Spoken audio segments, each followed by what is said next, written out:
forcing me to think and to dig inside my own mind and life and experiences and to figure out what was possible, where I hadn't even considered that, just the way he, I guess, created that space and then helped to sort of guide my thinking and unpack my own thinking without being directive. That's what unlocked it.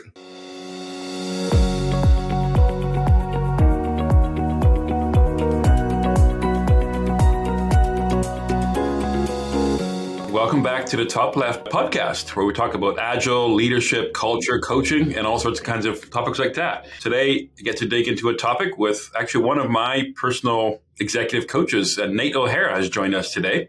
Welcome, Nate. Hey, thanks, Wim. Great to be here.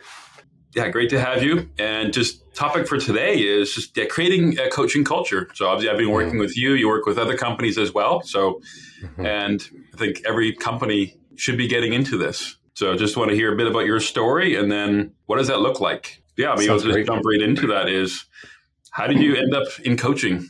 So really fast track version is I was employed by a retail company. We had about 200 employees at the time, and I had the role of training for the entire company, coast to coast in Canada.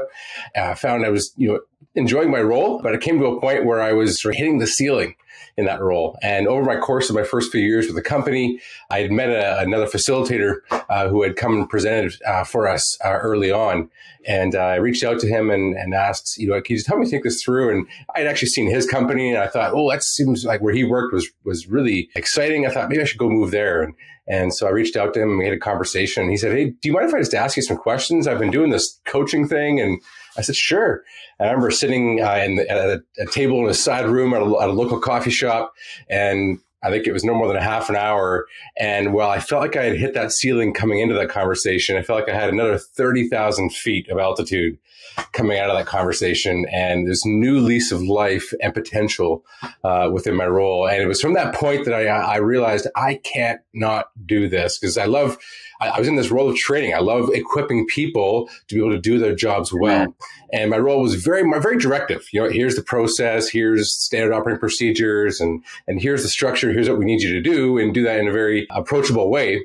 And there was this new skill of, unpacking what was inside me, was what my experience was that was really untapped. I thought, I can't not do this. And so I made a commitment. This is back in 2010. That conversation was, I made a commitment to make this part of my future. But at that point, we were just starting a family. And so I wasn't ready to make that leap yet. And so I committed, I'm going to make this happen. And 2013 stepped into the full-time studies and graduated in 2014. And then I've been building it ever since. And so that's sort of the story of what got it started. So you had this mentor who was on your journey. And then, what did he specifically say that changed your thinking? It was just this approach, I guess, to his questions of forcing me to think and to dig inside my own mind and life and experiences and to figure out what was possible, where I hadn't even considered that, just the way he, I guess, created that space and then helped to sort of guide my thinking and unpack my own thinking without being directive. That's what unlocked it. Okay. Well, that's what you do with me every month, right? It's like, we don't always know what the topic is. And it's stuff I could, in theory, figure out on my own, but it's too linear. It just creates that space to be challenged and called out on it. That's right. Yeah. Yes. It's a more of a subconscious thing. Yeah. Very powerful. Yeah. But I'd say it's moving from a transactional leadership to more transformational. Absolutely. And unlocking your people and such. Yeah. Absolutely. Multiplying them. Yeah. So I guess, how would you define coaching? Yeah, it's often a question when I'm onboarding with new clients. So I'll ask the question, what's their experience of coaching? And for most people, it's a sports type of environment where they've either been coached or been a coach in that environment. And in that environment, I would refer to that as very directive coaching. You need to go here, go there. This is your check. Do this, do that when this happens. Very directive. And where the style of coaching, the executive coaching that I bring, and that is, I think, growing around the world, is a really non-directive approach, where it's less about telling you what to do and more about creating that space. And it's in a partnership where the directive can sometimes be me versus the other person telling what to do. Non-directive coaching is very much, we're in this together. And it's like a deep thinking partner that is basically committed to bringing out your best ideas, your best commitments, your best choices, and then helping you follow through on those. And so it's a coach's belief that you have the best answers within you.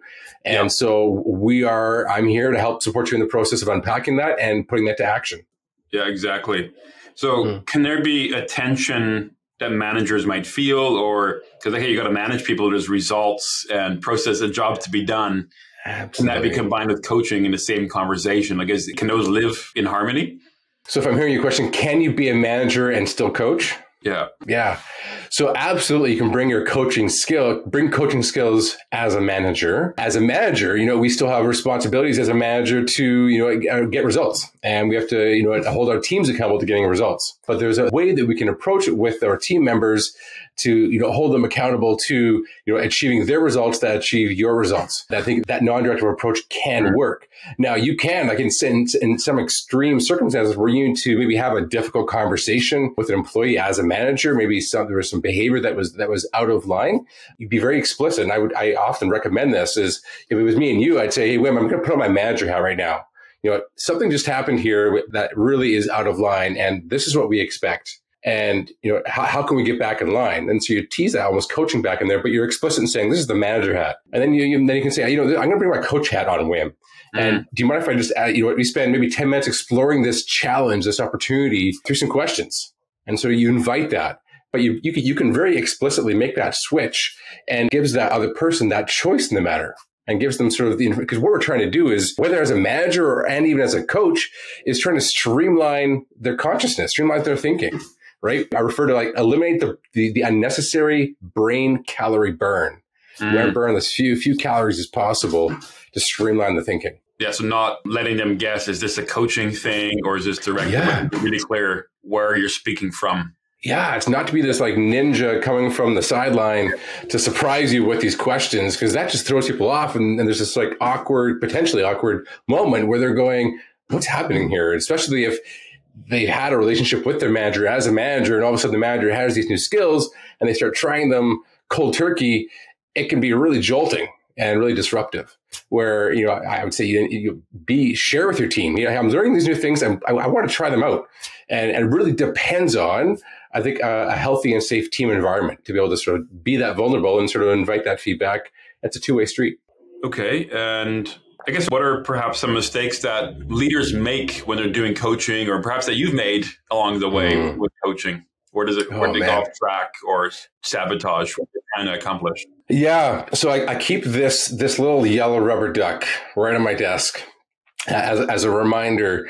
And there's this, the analogy with that duck is that, often when we're in a conversation and especially in a coaching conversation, we're as a coach, it is heavily dependent on listening. And it's not just asking questions from a list. It's listening so intently to our clients that what the client says actually informs the next question. But what can get in the way is these proverbial ducks quacking on our shoulders. And it's the noise of our experience, the noise of what we think they should or shouldn't do.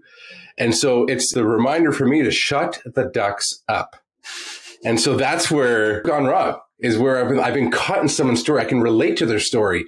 Whether I can relate as from my experience or I'm passionate about their business or the topic or their role. It's where I get in the way and where the leader gets in the way of that person's thinking. So those have been the biggest mistakes, is where I've been so empathetic to a person's experience and their desires that part of my motivations is to care for people. And so while that serves me in coaching, it can also get in the way if I get too far into the details in the story.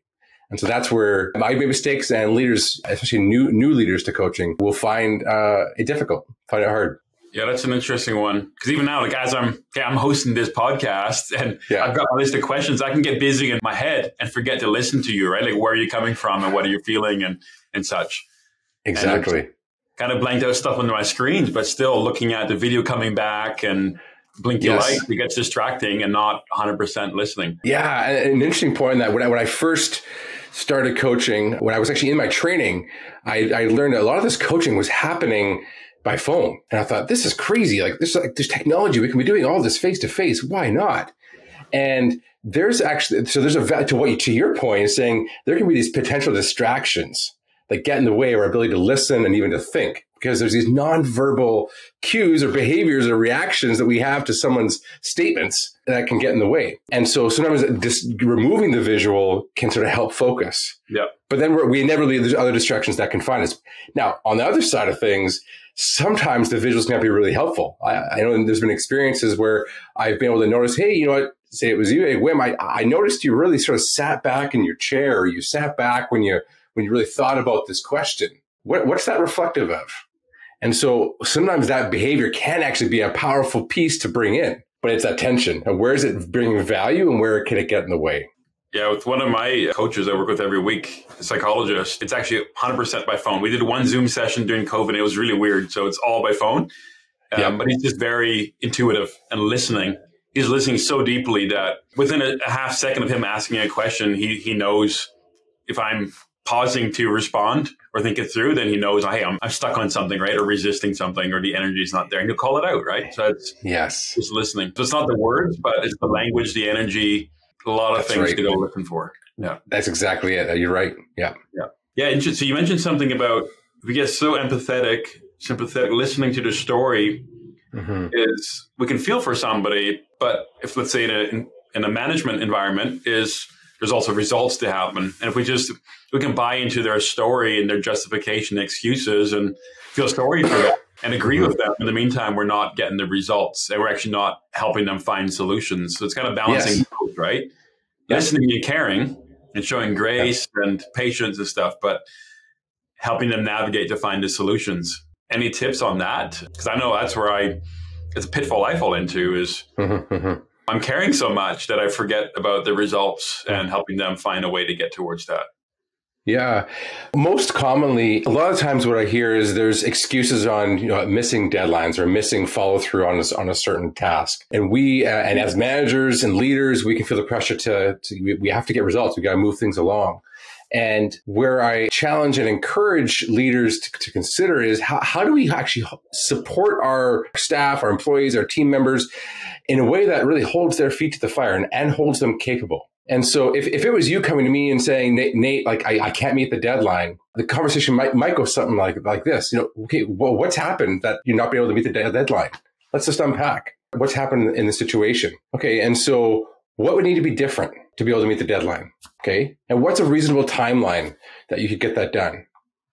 Okay, and if that timeline is a reasonable timeline, we can agree on, okay, and then we might ask the question of what might get in the way of you being able to hit that deadline. So helping them using these questions to help them unpack and think through what got in the way, what needs to happen to get it done, what's a timeline, what might get in the way of that timeline, and then you might finish with what support do you need to hit that deadline? And if they still miss it, hey, you said you committed to these things, right? These are important. What do we now learn from this, right? There's now a learning opportunity to understand, okay, so what was wrong about the assessment, what was right about the assessment. And then that's where that's where it might go into the manager piece of saying, you've committed as an employee to follow through on things and take actions and continually are missing it. Is this the right fit for you? That's an example of how that might look. Yeah. No, I like that. Is using the what word is really less judgmental. Yes. They're forcing them to self-assess and think it through. Open-ended. Yes. It's not a yes or no. That's right. Yeah, that's the powerful thing. If you pay attention to the questions that you're asking your employees and your people and your team, and if you're asking why, that often will elicit a sort of a bit of a defense. Like they have to now justify something. I know there's an exercise around 5 whys in terms of diagnosing what happened, but especially when we're dealing with people and maybe their contribution to something, using that what approach sort of elicits that open response. I would also just add another sort of tip and tool here is the use of the word but. I really love what you did here, but here's what we need to be doing. But in itself, in essence, it actually negates, it almost erases everything before the but. I like what you did here, but never mind, here's what I need you to do. Instead, replace that with an and. I love what you did here. And here's what we need to sort of adjust and correct, right? Just that slight adjustment can really change the delivery and obviously the reception. Love that. Yeah. Yeah, a little digression there for you, but no, it's actually should be the 5 whats instead of the 5 whys. Yeah. Just really trying to, because we're trying to understand what happened. Okay, what made you choose that process? What made you choose that approach? Yeah. Like what was the motivation? Because when we can link a person's behavior, and I strongly believe the behaviors is what we see, it's what we experience, but we don't always actually notice and pay attention to the motives. We assume a lot the motives, and the motives are below the surface. It's like an anchor and a buoy, right? We see the buoy, and the environment affects the buoy. It affects the behavior. And we often will try to push that buoy, push people's behavior in certain ways using certain language, where if we can unpack using open-ended questions and really pay attention and listen to what's motivating them to do what they do, and we can speak to that and speak that language and meet them where they're at in their motives, then we're getting somewhere really, really exciting and long-lasting. Yeah, just thinking, just through that is the impact that it has on a company, just their results, performance, being more efficient, retaining team. It makes people feel empowered. They're more efficient. They can find solutions, improves quality everywhere. It doesn't mean not to. It's just like, why would you not be doing this? Like, absolutely. Got to be a key topic rolling that out. Yeah. So going into a coaching conversation, let's say, assuming it's scheduled, what's your mindset going into it? Like, how do you prep for it? Mindset. Gobs, you mentioned getting rid of the shattering ducks and such. Yes. What are you kind of telling yourself, or the intention going into a meeting, perhaps with me or somebody else? Reminding myself it's in service of the client. And another sort of visual that I've been really enlisting lately is like the idea of a traffic helicopter. And because they're observing, they're not saying, hey, that Toyota hit that Honda. They're saying, here's what's happened and here's the impact. And as a coach, it's my responsibility to sort of really pay attention to what's the unsaid, what's going on, what's the impact. And another way to say it really sort of candidly is like, what's motivating you? If it's you as an example, you to tell me this. What's behind this? And so like, what's actually going on? And so it's that sort of helicopter approach of like trying to stay above the details, above the story. What's going on in the bigger picture here? So I'm in service and stay in the bigger picture. Kind of like a crime scene investigator or something, or a bit forensic something. Just helicopter. Yeah, so that could be a temptation. But so where my mind goes when I think about crime scene and investigator is I'm trying to get the details to put the story together. I would be potentially doing a disservice because it's not my story to figure out. It's not my story to report on. It's a client story. And so I'm just trying to draw attention to, okay, what's the connection between what you said here and are doing here or are said here? Yeah. And we draw connections. Yeah. Help people put the dots together. Yeah, exactly. Okay. And so what are maybe some success stories that you've just seen just as a result of your work over the last several years of people who've made huge changes in their life, in their business? Well, do you mind if I share a couple quickly? Yeah, one is okay. Yeah. So one is my own. When I first learned these skills, I learned them and I was a manager. So I was managing a retail store, that company I was working with as a trainer. We went through a ton of restructuring, and through that restructuring, we ended up shrinking and I ended up managing one of the locations. And so I was put in this role where I was a sort of full-time training manager. Now I'm a store manager for a 10,000 square foot location in Langley, BC. And I never had retail management experience before in my life. And so I am managing people needing to get results. And we had done restructuring because the company was in a pinch. The economy had taken a bit of a hit.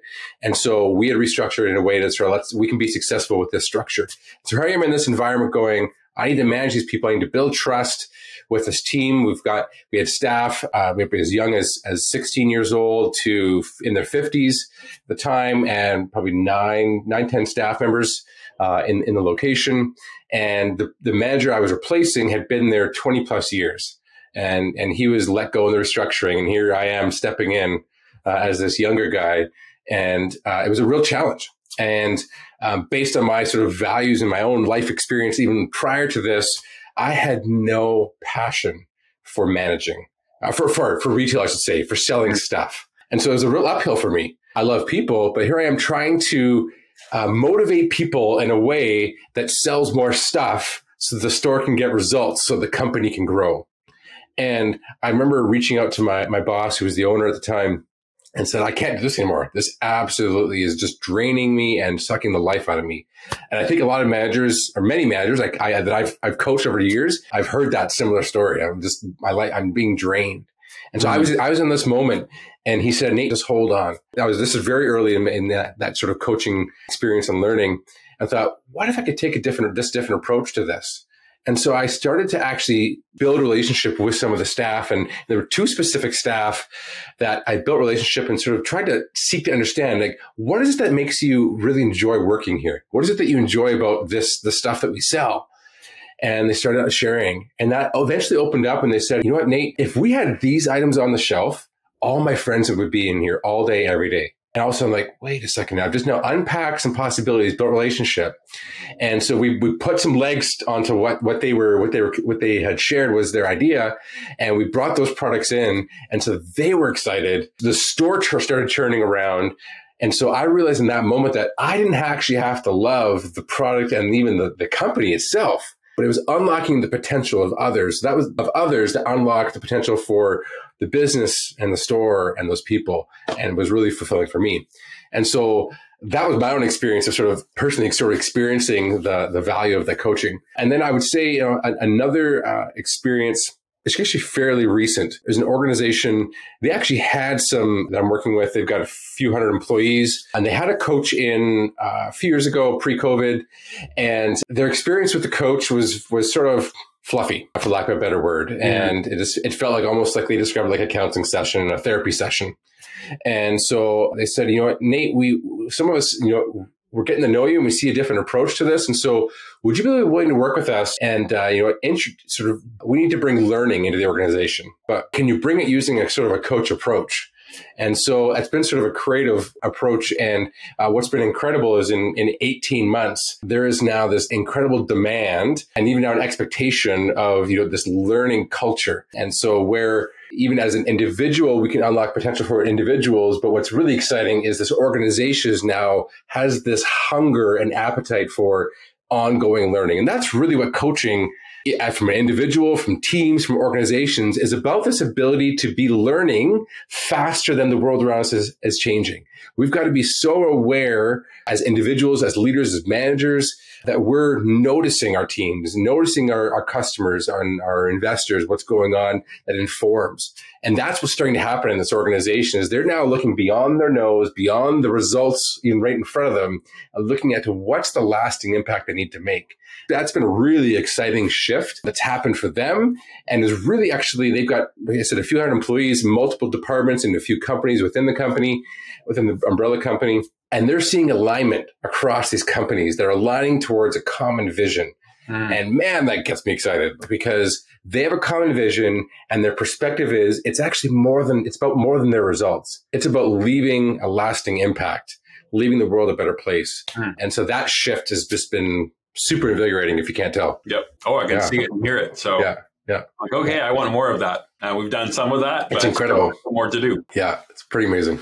Yeah. At all levels, like that's in every conversation. It's just not scheduling separate meetings in the calendar necessarily, but whenever we interact, even email or Slack or Teams or team meetings, in person, online, always, What about that? It really is. I'm really glad you touched on that, Wim, because sometimes people feel like it's got to be this hour long or the scheduled session, and it can be a water cooler conversation. It can be the Slack, Teams, whatever. It can be just that approach in all those situations, and it sort of becomes ingrained and embedded in terms of the approach of even how we approach conversations. So even just that approach, that sort of coach approach is sort of one thing. And there's an actual coaching. So there's that like, hey, you know what, I might come to you and say, hey, Wim, I'm really wrestling with this challenge and this with a staff member or with a customer. Could you help me think it through? And you might say, hey, do you want to be coached on that? Sure. Yeah. Then it's very specific.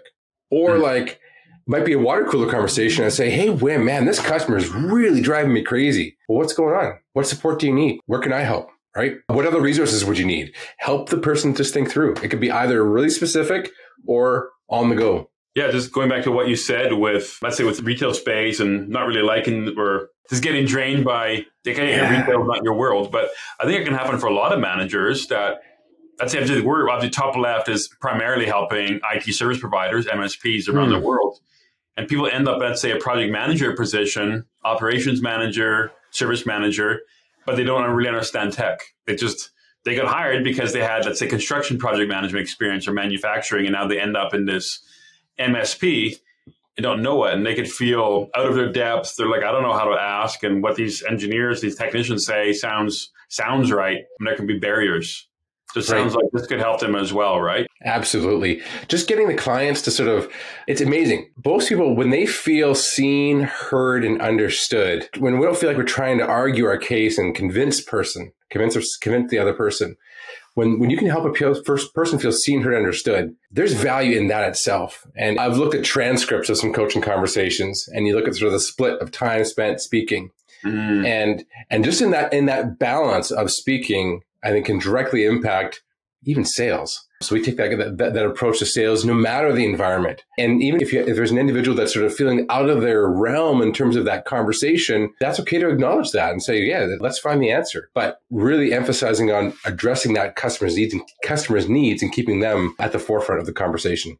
Yeah, that was right on my list here as one of the last questions to ask right around sales. I'm like, hey, this applies directly. Like I'm coaching salespeople in my team, and absolutely. And they may not know the product or the space, but they can still have a very powerful, impactful conversation, listening, asking some good questions, helping the client get clear on it. But you don't have to be clear yourself on what's going on. You're not the forensic investigator. It's just, exactly. What's the impact of that? Exactly. I think some of the best ways to start is, and even when I'm onboarding new clients, is tell me your story. And it's amazing what responses come. I had a client just yesterday, and that response was all personal. And it's interesting, most people, because the coaching comes through often sponsor through a company, is, well, do you mean by work or personal? Or they'll go straight into the work side. And so when we think about working with clients, is tell me about the story of your business. And what's your business working towards? What do you get excited about? What do you get excited about in your role? What's really draining in your role? And it's this like these pieces of information of like, okay, and then what are your pain points? What have you tried to address those? Yeah. Where do you need help? Where do you want help? Okay. So as we sort of wrap this up, is like, where do leaders, managers get started on this? Books or training or mindset? Like how do they continue? Because I guess they're already on the journey at some point if they're a manager. Exactly. But how do they take us up to the next level? So what I would encourage, obviously, for many of us, we think about something we want to learn. We go online, our devices, we're like, how do I learn about coaching? And where I would encourage you to start is look up the International Coaching Federation. So that's a worldwide governing body that's the largest governing body, about 50,000 coaches worldwide. And it actually spans, there's life coaches, nutrition coaches, executive coaches, team coaches, all sorts of coaches represented under ICF. But they're a governing body that maintains a standard of quality, and there's recertification that happens because the coaching industry is really growing, has grown significantly over the last just few years. And so there's lots of coaches out there that I've maybe seen or experienced or heard stories. And it's, there's probably a certain impact it's having. I think it's a limited impact. So International Coaching Federation, like if you can go there, you actually you find information on coaching there. And you find coaches in your area all around the world that are certified. And so they sort of guarantee a quality of coaching when you get an ICF certified coach. I think that's a great place to start to learn some more information. I'd be happy to sort of support and sort of answer more questions if anybody has, whether through you or directly. I'm happy to support in that way. But ICF is a great place to start to sort of dip your toes in, whether you're looking to maybe engage in it as a participant or even as a learner, because you'll get opportunities to see where you could take training as well. Okay. And is there like different training options? Because not everyone has time for weeks and weeks of training. Yeah. Oh, great question. So yeah, so they have a few different ways to get training. So there's some paths that are basically there's like programs that you can take that are put on by external people, and that they will be different lengths of time. And basically you do that program and you meet the requirements to basically get accreditation. Or there's other paths where you can take a course here, a workshop, an hour and a half workshop here, and you basically piecemeal it together on those credited hours. And there's certain types of credits and that you can put together to apply for a credential. Nice. You can kind of pick smorgasbord. Yeah, And exactly. Get exponential, but that could be over a couple of years, whatever, right? Just exactly. Absolutely. whatever order they want. Okay. Very nice. Yeah, Okay. absolutely. Yeah. And then are you taking on new clients now? Yeah, I'd be happy to discuss with any potential clients. So if they're interested, happy to connect. I've got a form on my website, or welcome to reach out directly. Yep. And I'll link that into the show notes when we publish it on the platforms and when that gets out. So good. Yeah. Okay. Wow. I learned a ton through that again, as I always do with you, Nate. So it's a privilege to have you on and to be working with you. And it's helpful to our audience. I know it will be. So great. With that, I'll wrap it up. Thanks again. Hey, all the best, everybody.